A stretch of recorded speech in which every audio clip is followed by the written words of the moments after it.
people like me. You need people like me so you can point your fingers and say, that's the bad guy. That's the bad guy. That's the bad guy. That's the bad guy. That's the bad guy.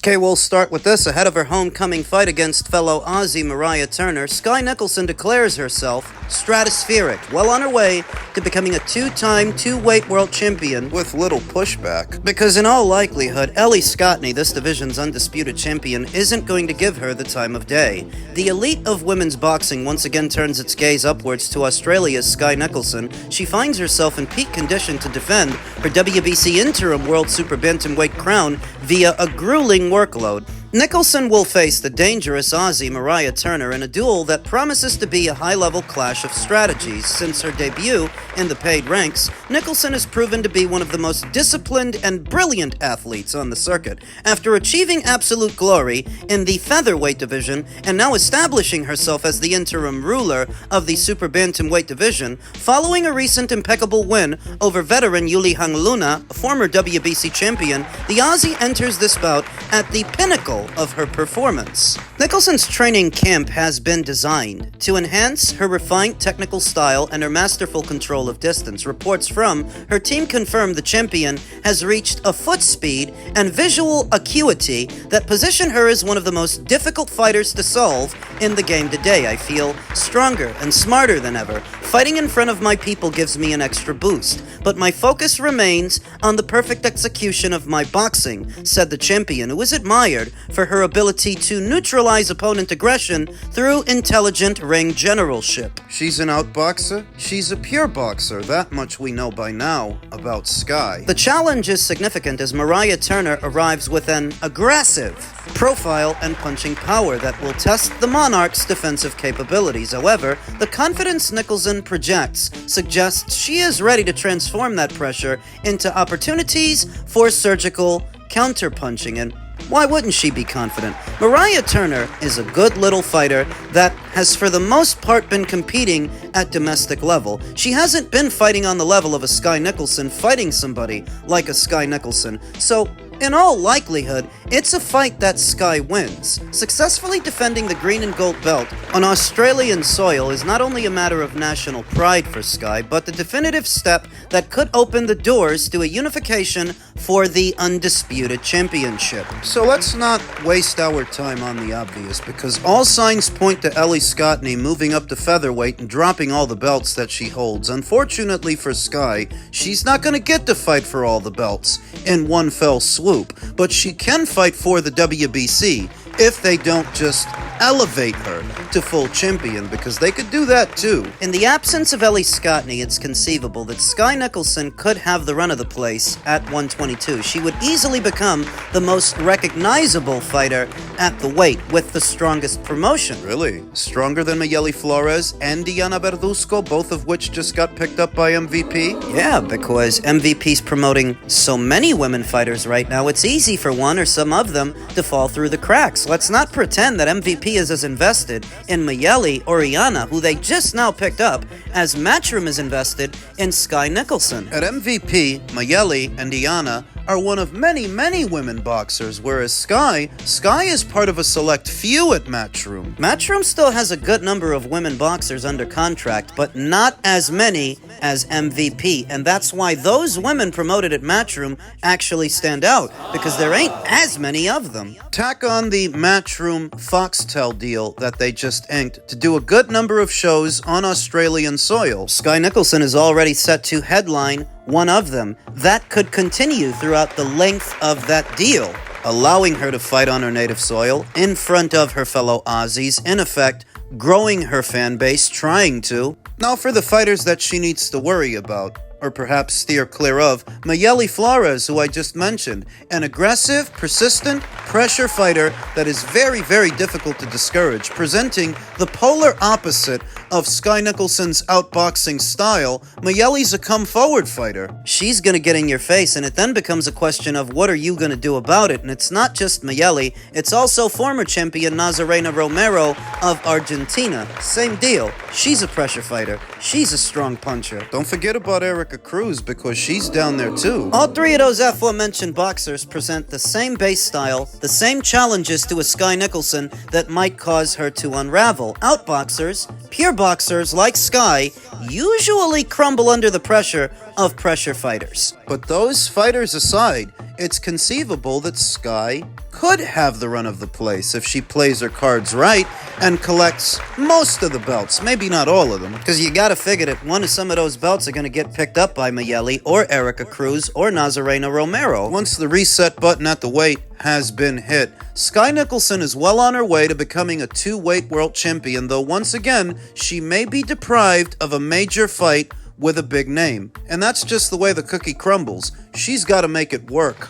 Elsewhere in the world of boxing, reactions continue to pour in. Due to yesterday's hearing, veteran boxing scribe Sean Zattel said, "I spoke to a former world champion today who said he's all for the Ali Act changes by Zuffa. Under the current act, it's legal for so many managers and extra people to take money out of your pocket. Zuffa wants to cut out the fat and make it just Zuffa and the fighter, and I'm all for it." This former champion he claims to have spoken to will remain anonymous, but you have to figure that Sean isn't lying, because Sean is not a proponent for Zuffa, or Dana White, or the Revival Act. He's against it. So if he's saying that he spoke to somebody who used to be a champion and that's what they thought about it, I believe him. Now, who that former champion could be?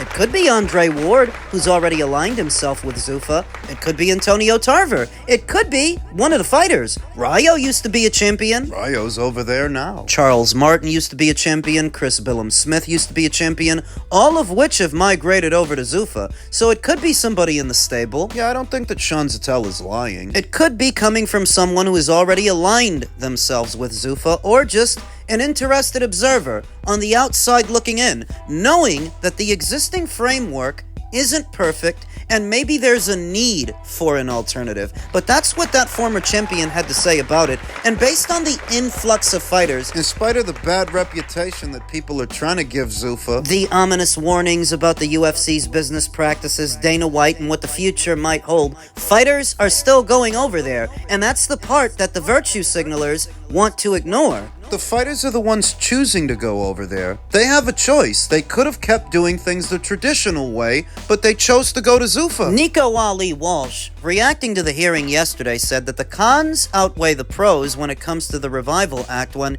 it's actually the other way around. The cons outweigh the pros for the existing framework, the existing model. What makes you say that? Aside from all the fighters that still get screwed over under the existing framework, there's the direction that boxing in this country was going, where every major broadcaster has pulled out of the sport of boxing for the lack of ROI. Return on investment. They weren't getting much of anything back for the money that they invested in boxing, so they all pulled out. NBC, Fox, Showtime, more recently ESPN. Now some will cite that ESPN is back in boxing in the form of MVP. They just did a card the other day. But swapping out Top Rank for MVP is not an even trade, because they were investing upwards of 80 to 90 million in the sport via the Top Rank deal. That's not the budget that they're giving MVP. 80 to 90 million annually? No. Rumor has it that all MVP is actually getting from ESPN are slots,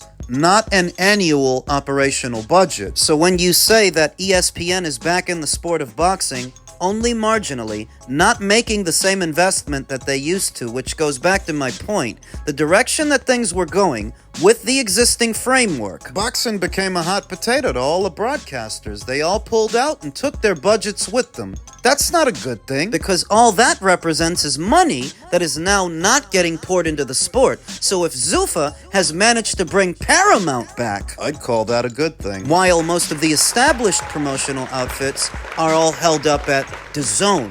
Talking about in the United States, the ones who operate in this country. That's Matchroom, that's Golden Boy, that's Top Rank. But there is a caveat to all those major promotional outfits being on the same platform. What happens to them if something happens to the platform? What happens if by some chance DAZN were to go under? Currently, DAZN is making its pitch for what is its ultimate tier. It's already pretty expensive to be a DAZN subscriber, month to month or annually, but when you tack on the ultimate tier, it's 2 times as expensive, and it's already expensive. That old saying, you don't want to put all your eggs in one basket? Right now, all the established game in town, all the established promoters are on DAZN. On one end you say there's strength in numbers, but on the other end you could say you don't want to put all your eggs in one basket. Double-edged sword. And now they're doing more pay-per-views, even more pay-per-views than they used to, which people are just stealing. It's because of what I told you.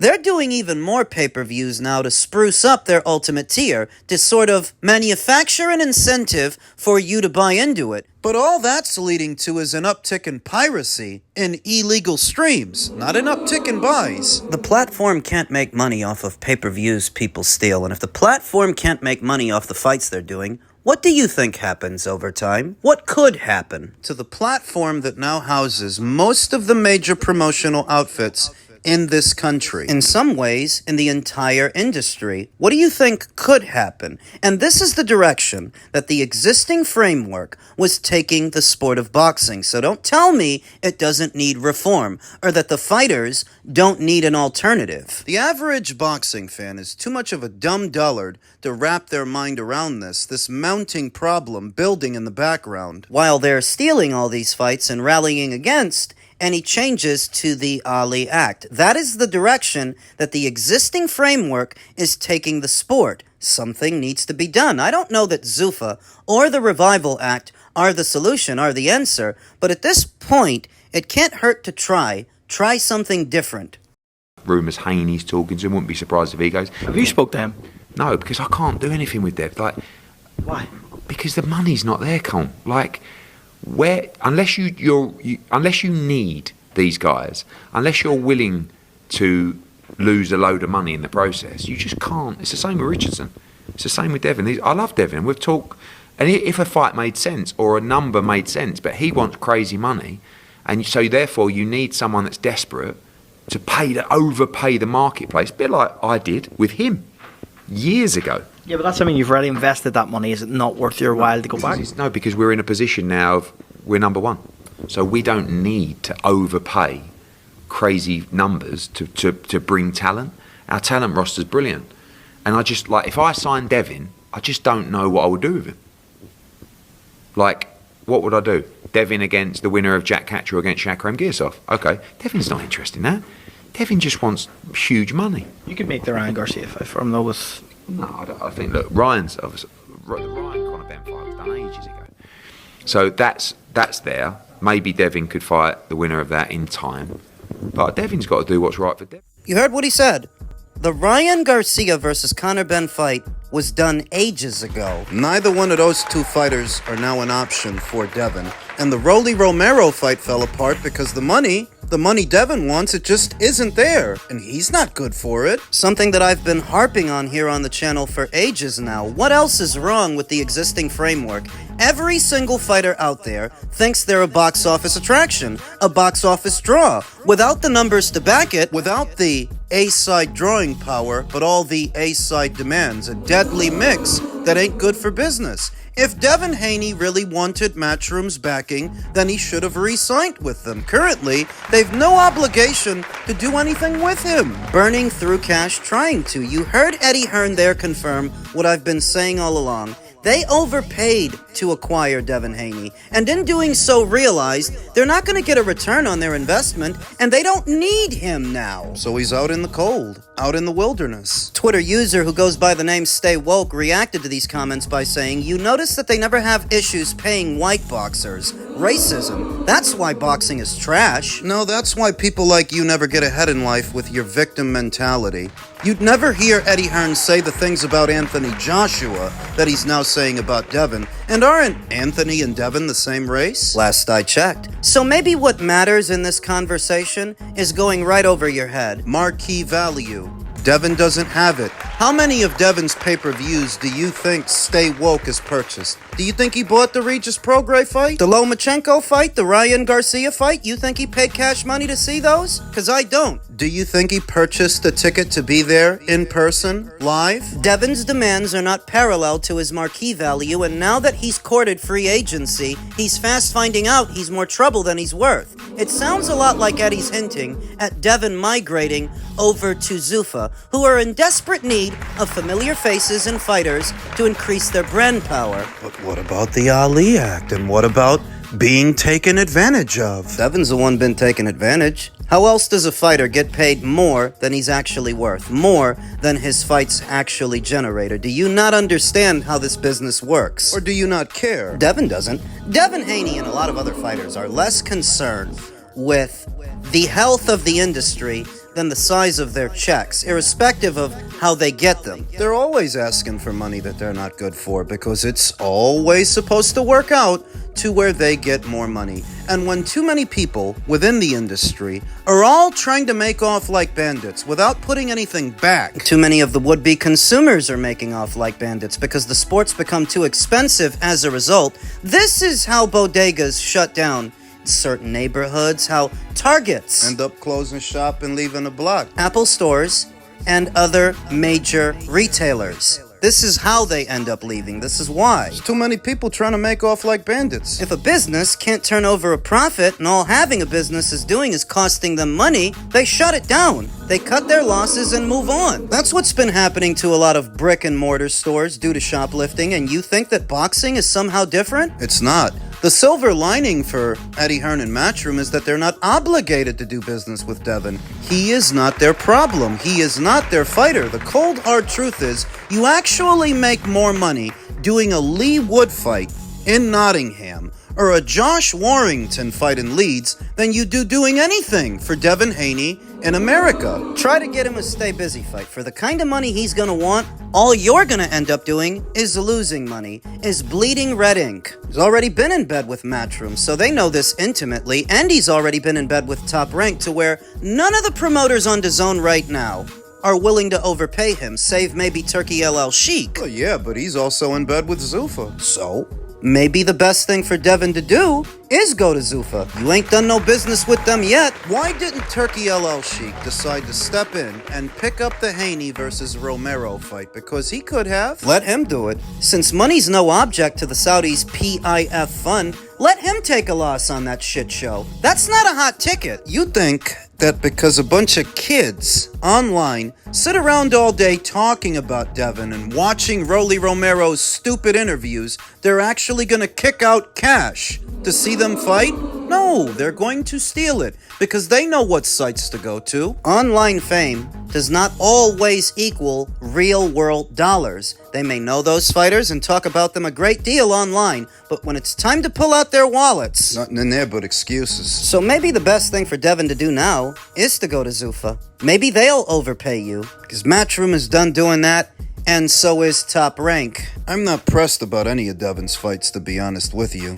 If he doesn't fight again this year, I wouldn't bat an eyelash. Last place to get in is good as Zuffa, so he better go over there.